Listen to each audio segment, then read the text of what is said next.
워치만이 책을 읽어드립니다. 은혜가 함께 하시길 바랍니다. 12강줄이 가득히 제3권 3장 제단과 장막의 생활. 성경 창세기 12장 7절에서 8절. 여호와께서 아브라함에게 나타나 가라사대 내가 이 땅을 내 자손에게 주리라 하신지라. 그가 자기에게 나타나신 여호와를 위하여 그곳에 단을 쌓고 거기서 베델 동편 산으로 옮겨 장막을 치니 서는 베델이요 동은 아이라. 그가 그곳에서 여호와를 위하여 단을 쌓고 여호와의 이름을 부르더니. 창세기 13장 3절에서 4절. 그가 남방에서부터 발행하여 베델에 이르며 베델과 아이 사이 전에 장막 쳤던 곳에 이르니 그가 처음으로 단을 쌓은 곳이라. 그가 거기서 여호와의 이름을 불렀더라. 창세기 13장 18절. 이에 아브람이 장막을 옮겨 헤브론에 있는 마므레 상수리 수풀에 이르러 거하며 거기서 여호와를 위하여 단을 쌓았더라. 그리스도인의 생활은 제단과 장막의 생활이다. 제단은 하나님을 향한 것이고 장막은 세상을 향한 것이다. 하나님의 그분의 자녀에 대한 요구는 하나님 앞에서는 제단을 갖는 것이고 땅에서는 장막을 갖는 것이다. 제단이 있으면 반드시 장막 안에 거해야 하고 또한 장막이 있으면 반드시 제단으로 돌아와야 한다. 제단은 있으나 장막이 없거나 장막은 있으나 제단으로 돌아가지 않는 경우는 결코 있을 수 없다.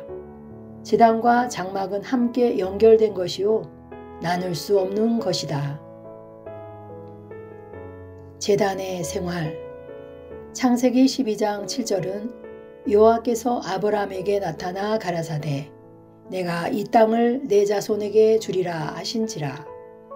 그가 자기에게 나타나신 여호와를 위하여 그곳에 단을 쌓고 라고 말한다. 이것은 우리에게 제단은 하나님의 나타나심에 근거한 것이고 하나님의 나타나심이 없다면 제단이 없다는 것을 보여준다. 어느 누구도 하나님을 만나지 않고는 하나님께 자신을 드릴 수 없고 어느 누구도 하나님의 나타남 없이 모든 것을 제단에 놓을 수 없다. 드림은 사람의 권면이나 사람의 재촉함으로 말미암는 것이 아니라 하나님의 나타남으로 말미암는 것이다. 만약 하나님의 나타남이 없다면 그 누구도 스스로 그의 모든 소유를 제단에 놓거나 자신을 드릴 수 없을 것이다. 사람이 자신을 하나님께 드리기 원한다 해도 실제로는 자신을 의지하여 하나님께 한 가지도 드릴 수 없다.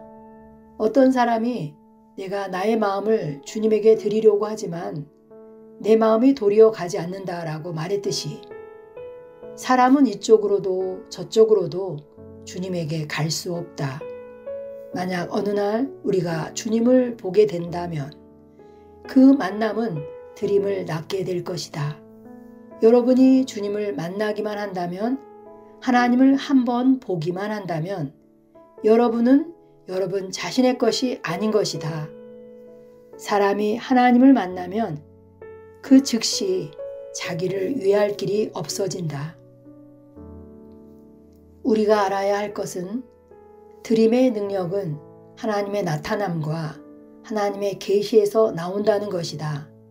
입으로 드림을 말하는 사람이라 해서 모두 드리는 사람이 아니고 다른 사람을 드리도록 가르치는 사람이라 해서 모두 드리는 사람이 아니고 드리는 교리를 알고 있는 사람이라 해서 모두 드리는 사람이 아니다.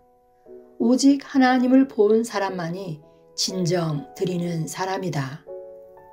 아브라함은 하나님을 보고서 거기에 여호와를 위하여 단을 쌓았고 바울은 길에서 주 예수님을 보고 말하기를 주여 무엇을 하리이까 라고 했다. 그러므로 생명의 전기는 어떤 규칙이나 하나님을 위해 이것저것을 해서 오는 것이 아니라 우리가 하나님을 볼 때 온다. 하나님을 본 결과는 우리로 하여금 완전히 방향을 바꾸게 하고 이전의 길을 더 이상 계속 갈 수 없게 한다. 하나님이 우리에게 그분 자신을 보여주실 때 우리는 능력을 얻고 자신을 버리게 된다. 하나님이 우리에게 그분 자신을 보여주시면 내 자신을 버리지 않을 수 없게 된다. 하나님의 나타남은 우리 안에 무궁무진한 능력을 갖게 할 것이고 하나님의 나타남은 여러분의 일생의 길을 모두 변하게 할 것이다. 그리스도인이 하나님을 위하여 사는 능력은 하나님을 보는 것에 달려있다.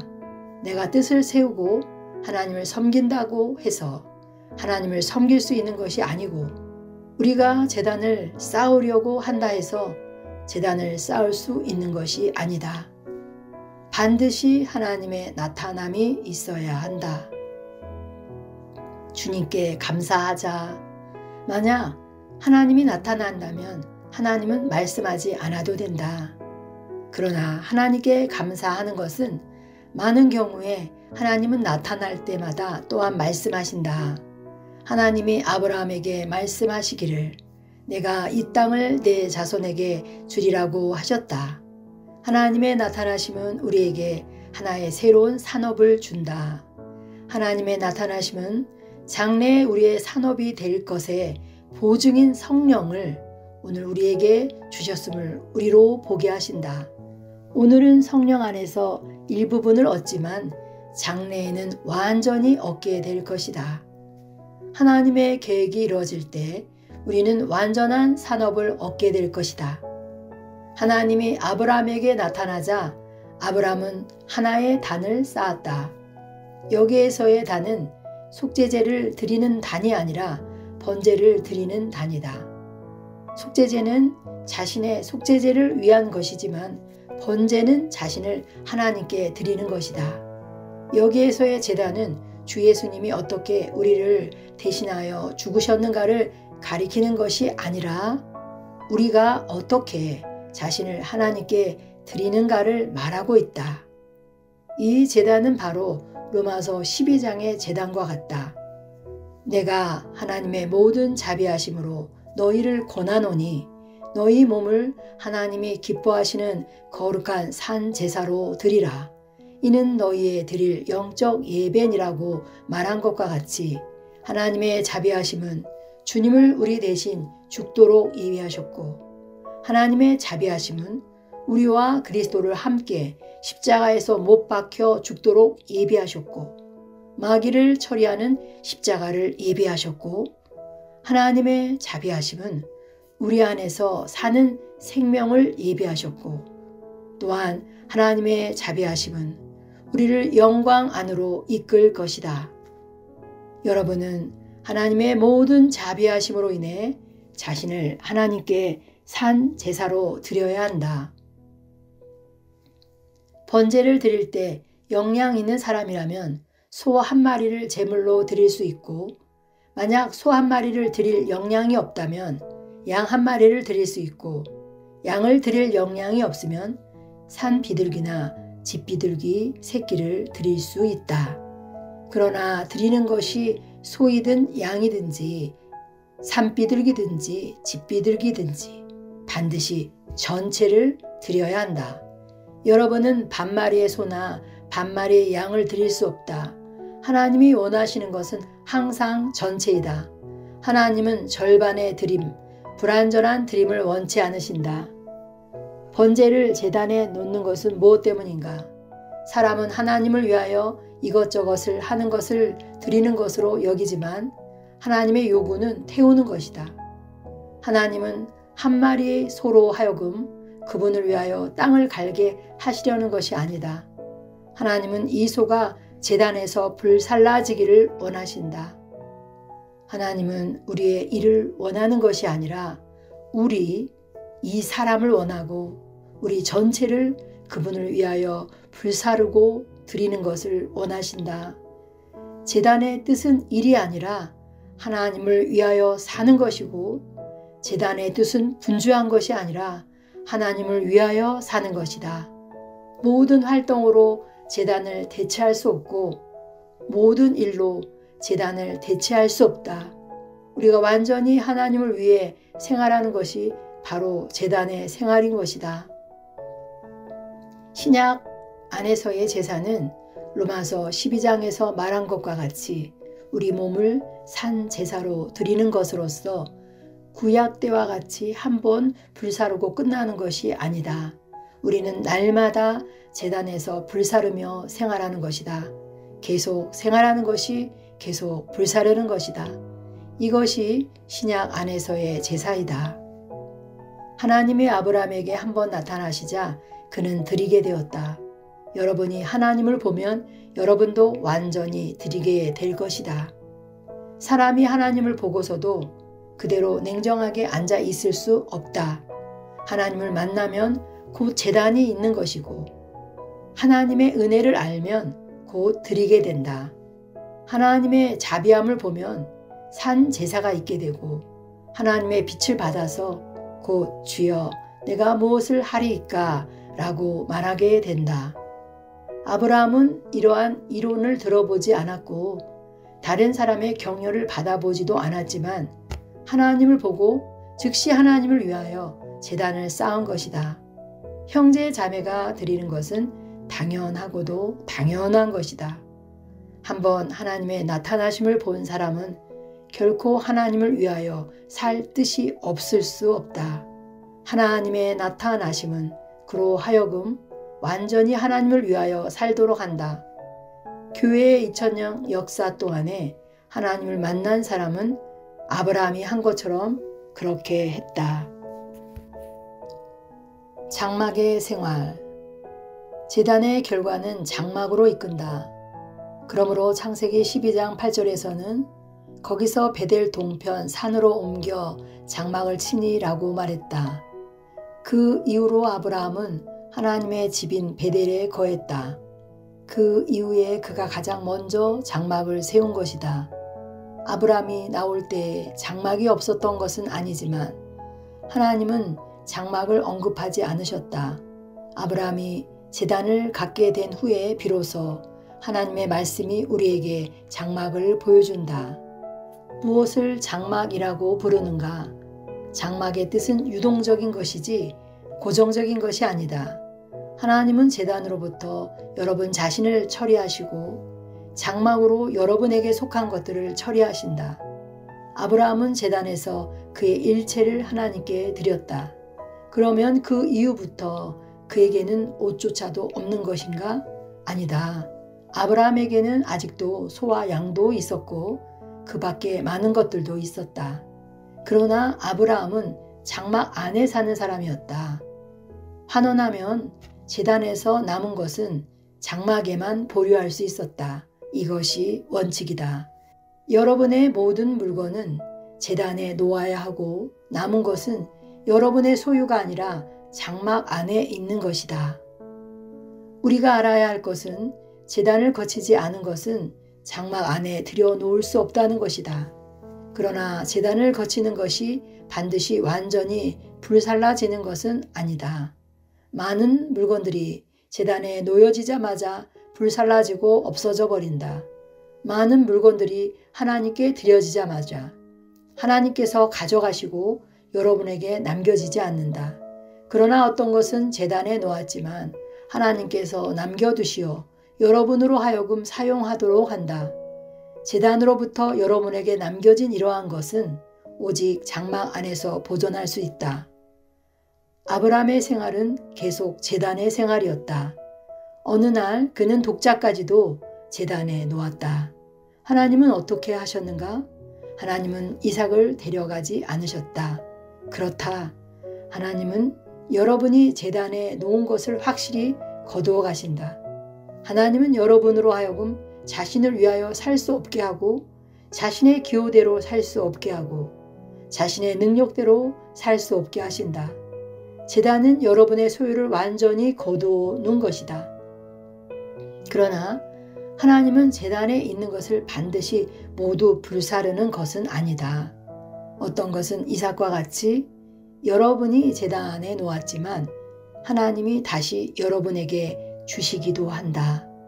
다만 여러분의 손에 있는 이러한 것들을 더 이상 여러분의 것으로 여길 수 없고 장막 안에만 둘 수 있다는 것이다. 어떤 사람은 묻는다. 만약 내가 소유를 모두 하나님께 드려야 한다면 나는 마땅히 소유를 다 팔아버려야 하지 않습니까? 내가 소유하고 있는 돈을 가지고 나와서 다 뿌려버려야 하지 않습니까? 만약 내가 하나님께 드린다면 내 집에는 단지 의자 몇 개와 책상과 몇 벌의 옷만 남길 수 있겠군요. 이러한 문제들 때문에 어려움을 겪는 사람이 있을 것이다. 우리가 명심해야 할 것은 우리에게 두 종류의 생활이 있다는 것이다. 하나는 하나님 앞에서의 생활이고 다른 하나는 세상에서의 생활이다. 하나님 앞에서 우리의 모든 소유는 확실히 제단에 있지만 세상의 생활에서 아직도 많은 물질적인 것들이 필요하다. 우리가 세상에서 생활하는데 역시 의식주가 필요하다. 나는 마땅히 모든 소유를 하나님께 드리고 완전히 하나님을 위하여 살아야 하지만 하나님이 만약 이것은 보류할 수 있다고 말씀하신다면 나는 남겨둘 것이다. 이러한 물질적인 것들에 대하여 우리는 장막의 원칙을 사용해야 한다. 이러한 물건들은 우리의 필요를 위하여 남겨진 것이다. 만약 우리에게 그것이 필요하지 않다면 버릴 수 있다. 우리는 이러한 물건들을 사용할 수 있지만 이러한 것들에 의하여 붙잡힌 바 될 수 없다. 이러한 것은 나의 수중에 있어도 되고 없어도 되고 더해도 되고 빼도 된다. 이것이 바로 장막의 생활이다. 그러므로 우리는 배워야 한다. 우리는 제단을 거치지 않는 것을 사용할 수 없고 제단에 놓은 것은 우리 스스로 가지고 돌아올 수 없다. 하나님이 제단에서 남겨진 것은 장막의 원칙으로 지켜야 한다. 두 번째 제단, 창세기 12장 8절에서 말하기를 거기서 베델 동편 산으로 옮겨 장막을 치니 서는 베델이요 동은 아이라 그가 그곳에서 여호와를 위하여 단을 쌓고 라고 했다. 이것은 아브라함의 두 번째 제단이다. 제단은 장막으로 인도하고 장막은 또 당신을 인도하여 제단으로 돌아오게 한다. 제단이 있게 되면 모든 소유는 당신의 것이 아니다. 제단을 거쳐서 남겨진 그러한 것들은 장막 안에 있는 것이다. 어떤 것도 당신을 붙잡는 것은 없다. 당신의 양심이 하나님 앞에서 평안하다면 담대하고 두려움 없이 하나님께 한 가지도 당신에게 드리지 않은 것이 없습니다. 라고 말할 수 있을 것이다. 이와 같이 장막은 반드시 당신을 인도하여 제단으로 돌아오게 할 것이다. 만약 당신의 것에 뿌리가 자라서 옮기려고 해도 옮길 수 없고 놓아버리려고 해도 놓을 수 없다면 당신은 그것들에 의해 단단히 붙잡혀 두 번째 제단을 갖지 못하게 된다. 당신은 제단에서 드릴 때 당신의 일체를 다 드린 것이다. 어떤 것은 하나님이 당신에게 사용하도록 남겨두시겠지만 당신 스스로 어떤 것은 장막 안에 둘 것이며 어떤 것은 제단 위에 놓은 후에 다시 가져와야 할 것인가를 선택할 수 없다. 당신의 일체를 제단에 놓아야 한다. 하나님이 당신에게 남겨주신 것은 장막으로 가져다 놓아야 한다. 장막 안에 놓은 모든 것은 반드시 먼저 하나님께 물어서 하나님이 남길 수 있다고 하시면 남길 수 있는 것이다. 한 가지라도 당신 임의로 정하여 남길 수 없다. 모든 것은 먼저 제단을 거치고 먼저 하나님께 물은 다음에 비로소 장막 안에 놓을 수 있는 것이다. 장막 안에 둔 것은 언제든지 돌아갈 수 있어야 한다. 하나님이 이것은 남겨둘 필요가 없다고 말씀하실 때에는 즉시 그것을 가져갈 수 있어야 한다. 만약 당신이 그것을 손에 쥐고서 이것은 내 것입니다 라고 한다면 여러분에게는 제단의 마음이 부족한 것이고 드리는 마음이 부족한 것이다. 이렇게 한다면 여러분은 두 번째 제단으로 돌아갈 수 없을 것이고 하나님 나는 당신을 위하여 삽니다 라고 말할 수 없게 된다. 하나님은 우리가 우리의 일체를 제단에 놓기를 원하시고 그 다음에 그분이 우리에게 남겨준 모든 것을 장막에 두기를 원하신다. 장막에 둔 후에 비로소 두 번째 제단을 갖게 된다. 가장 귀한 것이 바로 이 두 번째 제단이다. 우리는 한번 격려를 받아 열심을 내서 드리지만 3년, 5년이 지나면 세상에서 많은 것들을 모으게 되고 제단으로 돌아갈 수 없게 되기가 쉽다. 우리의 생활이 계속 장막의 생활이라면 우리가 능히 두 번째 제단을 가질 수 있다면 이것은 참으로 귀한 것이다. 문제는 물건에 있는 것이 아니라 여러분의 그 드림이 어떠한 것인가에 있다. 제단과 장막의 회복. 아브라함도 실패한 적이 있었다. 일찍이 제단을 떠나고 장막을 떠나 애굽까지 내려간 적이 있었다. 그러나 그는 회복했다. 어떻게 회복했는가? 창세기 13장 3절 4절에서는 그가 남방에서부터 발행하여 베델에 이르며 베델과 아이 사이 전에 장막 쳤던 곳에 이르니 그가 처음으로 단을 쌓은 곳이라. 그가 거기서 여호와의 이름을 불렀더라 라고 말했다. 제단과 장막으로 돌아온 것을 회복이라고 부른다. 오늘 실패한 사람이 있는가 없는가? 실족한 사람이 있는가 없는가? 변절한 사람이 있는가 없는가? 이미 애굽으로 내려간 사람이 있는가 없는가? 우리의 요구나 희망이나 사모함이나 추구가 생기지 않았는가? 회복의 길로 가려는 사람이 있다면 제단과 장막으로 돌아가야 한다. 하나님의 말씀은 우리에게 아브라함의 회복은 바로 다시 장막의 위치로 돌아온 것이고 다시 제단의 위치로 돌아온 것임을 보여준다. 회복은 장막으로 돌아오는 것이고 제단으로 돌아오는 것이다. 아브라함은 돌아와서 어떻게 했는가? 18절에서 말하기를 이에 아브라함이 장막을 옮겨 헤브론에 있는 마므레 상수리 수풀에 이르러 거하며 거기서 여호와를 위하여 단을 쌓았더라고 했다. 헤브론은 하나님과 교통하는 곳이다. 영원한 교통, 계속적인 교통이 거기에 있다. 아브라함은 헤브론에 와서 거하며 헤브론에서 다시 하나님을 위하여 단을 쌓았다. 우리가 명심해야 할 것은 하나님과 교통하려면 영원히 제단을 떠날 수 없다는 것이다. 하나님께서 우리에게 은혜를 주시기를 구하자. 우리가 드림의 기묘함을 보고 제단과 장막의 생활을 살아갈 수 있도록 하나님이 우리에게 은혜를 주시기를 구하자. 아멘.